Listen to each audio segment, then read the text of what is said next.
We're gonna go cut some wheat. I'm driving across a hay field that got cut a few weeks ago, but it hasn't been watered back, and it's kind of a shortcut. Otherwise, I have to drive like an extra half a mile to get into this field. There's two bridges, one culvert and one bridge into this field, and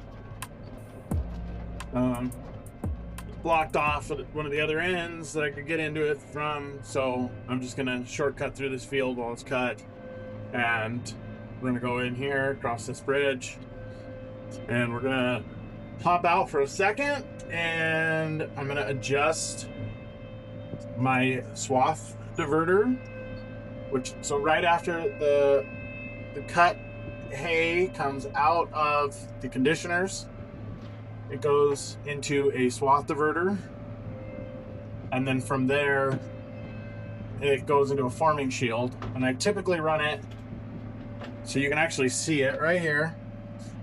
Underneath those black hoses is a little red diverter board. So what I'm gonna do is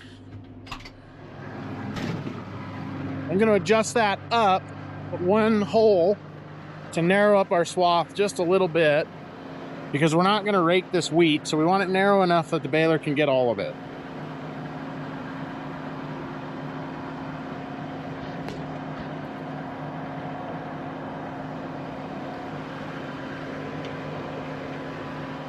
So I just raised that up one hole. I hope you could see it. It's probably a little shaky. So that will narrow the swath a little bit. So we're gonna make a test cut and see. And I want it about 6 feet wide, no more than. So I'm gonna change my range over to first instead of third. Third is just for travel. I mean, you can cut in third, but I wouldn't recommend it. We're gonna engage our header. I haven't figured that one out yet. It says slip every time you start it. It's not touchscreen, I gotta remember that. So then we're gonna just go into the field, and I will have to put you guys down in a second, but I'll pick you back up and film a little bit more. But basically, drop my header, enter the field, straighten up, and then we're just going to increase our speed, and then I'll pick up in a minute and show you guys what we were working with. So that's about what I'm looking for. Maybe a little narrow, but I think if I go the other direction, it's going to be too wide. There's a lot of bugs, and I don't know what they are yet. Okay. They are ladybug larvae. Thousands of them. I don't know if you guys can see that. So, about a week ago, I walked out here, and if you look, some of these leaves are curled up. They're bound up super tight, and if you unroll them, there's aphids inside. And it's definitely worse in the areas that this is pretty good here. You know, this is knee, mid-thigh, high. A lot of this stuff is short. It's like mid-calf. Partly this ground is just very sandy. It's fairly weak soil. We had a really dry winter. I planted the wheat a little late, so those things all contribute. It's also, you know, most wheat now is bred to be short because you don't want it to, the taller it is, the more likely it is to lodge. So it's got shorter stems on it now, and that doesn't hurt your yield a lot. But yeah, I saw that you know, signs of drought, and it would have just rained and things of that nature, and it was just those aphids. But nature has a way of correcting itself, and I mean, you can just see those larvae are just everywhere. So this grain right now is what we would call milk stage. If I didn't have all the bug pressure and I had irrigated again one more time, I probably would let it go to soft dough, which is a little past here. But we're not far off soft dough. And I'm sure if I had, you know, checked some of these heads that are on the outside edge of the field, they're probably closer. Let's go look and see. So for the best quality, you'd like to cut in the boot, which would be before the head emerges. But for the most quantity, you should cut somewhere around milk to soft dough. And some people care about quality, but for the most part, people are using this just as a filler or for room and scratch. So let's go out here to the edge and see. Typically the edges mature first. Let me see where these are at on the outside edge. Still pretty milky. You can see here where the straw is starting to dry down. I imagine these are closer to soft dough. Yeah, still a little milky, but there's a little more resistance when you squeeze it. So we're probably, you know, 5 days out from soft dough. We're not going to gain anything yield wise. We're going to start losing these bottom leaves because it's drying up. So when you go to cut, they're going to just snap off. So the longer I wait, it's not really going to matter. Had I irrigated it, you know, 10 days ago, you might have got a little more yield, but maybe not. You know, that aphid pressure is hard on things, and I didn't want to. There's not a lot of options for chemicals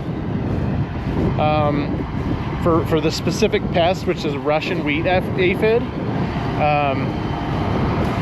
I know in the past I've used Lorsban, but that's not legal anymore. I mean, I think it's still legal, but they banned it in food crops, and you know, it's not good for you.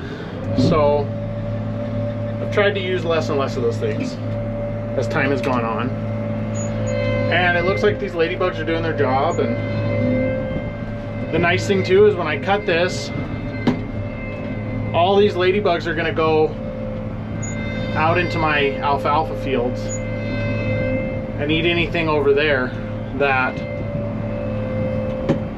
they eat. So aphids, I think, is their main food source. I'm not sure if they eat anything but aphids, but there are always aphids, and so having this extra population of ladybugs is never going to hurt.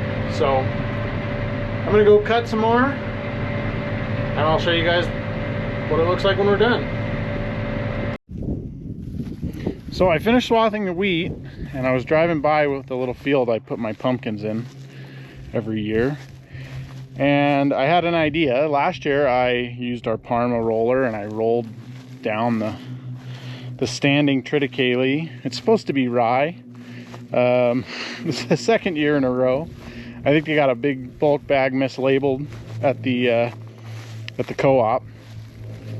So instead of using that Parma roller, if you forget to turn your header on, it does a really good job of smashing things down to the ground. And so I figured, why not try that? So I just took the swather and came in here and drove round and round and laid this down. I mean, it's not perfect, but the Parma wasn't perfect either. It's not really designed for that job. So I'm happy with how it turned out.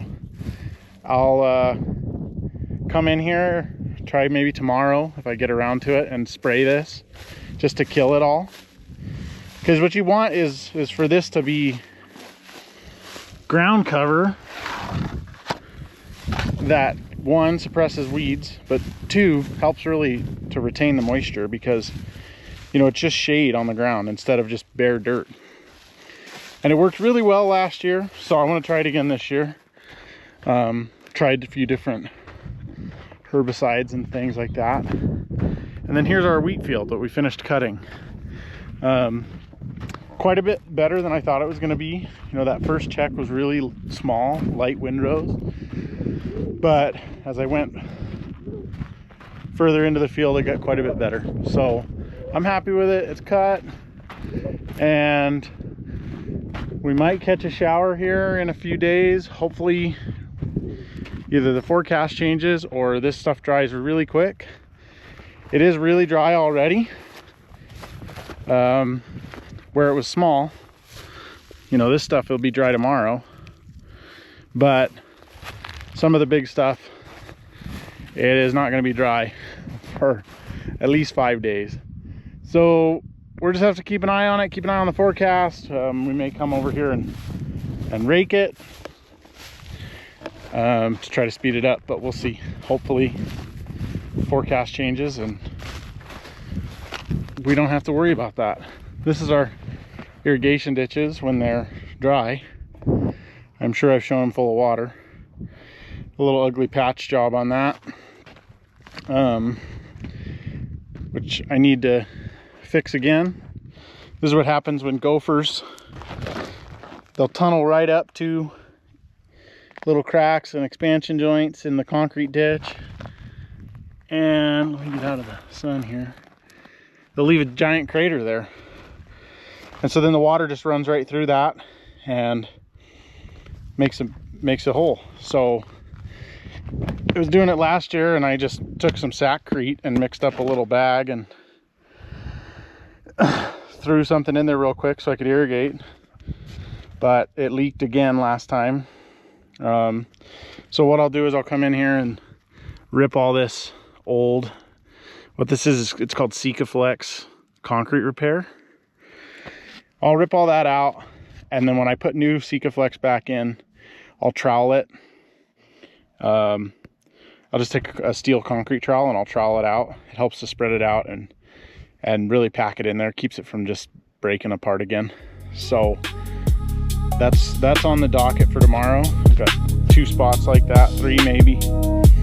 So yeah, that's the end of my day. I think wife and I might go do something fun for an hour.